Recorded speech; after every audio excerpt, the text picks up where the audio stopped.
Hi hello good morning मैत्रिणींनो, कशा आहात सर्वांचे आपल्या उज्ज्वला ब्लॉग चॅनलमध्ये खूप खूप स्वागत आहे.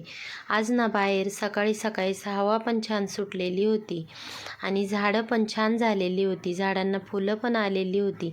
तर म्हटले चला तुमच्याबरोबर जरा शेअर करूया. निसर्ग हा आपला मित्र आहे. निसर्गामुळे आपल्याला शुद्ध हवा मिळते.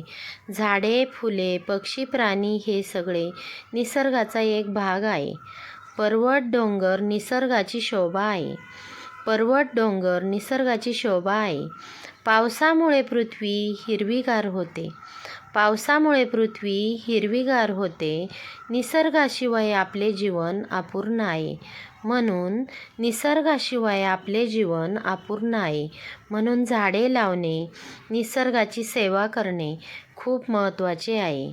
आपले मन आनंदी राहावे असे वाटते तर निसर्गाची शोभा देखील आपण वाढवली पाहिजे. निसर्गाचे रक्षण करावे. निसर्गाचा आनंद घ्यायचा असेल तर त्याला जपणे देखील महत्त्वाचे आहे. म्हणून निसर्गावर प्रेम करावे आणि झाडे लावावी.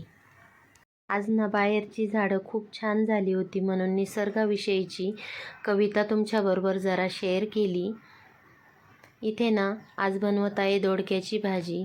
कढईत तेल टाकून घेतलं, जिरे, मोहरी, हिंग, लाल तिखट टाकून घेतलं. त्यानंतर चिरलेले दोडके टाकून घेतले आणि त्यात मीठ टाकून घेतलं, हळद टाकून घेतली.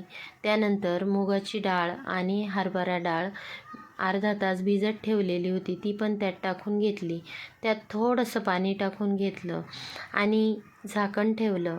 त्यानंतर झाकण उघडल्यानंतर बघितलं तर भाजी छान झाली होती. त्यात थोडासा कूट टाकून घेतला, कोथिंबीर टाकली. अशा प्रकारे आपली छान दोडक्याची भाजी बनवून झाली. त्यानंतर दोडक्याची भाजी ना मी टिफिनसाठी बनवलेली होती आणि सकाळच्या जेवणात डाळ, भात, फ्लावरची भाजी आणि पोळी असं सकाळचं जेवण बनवलेलं होतं. तर कसा वाटला छोटासा ब्लॉग? आवडला तर लाईक, शेअर, सबस्क्राईब करा. पुन्हा भेटू नेक्स्ट ब्लॉगसोबत. तोपर्यंत सर्वांना बाय.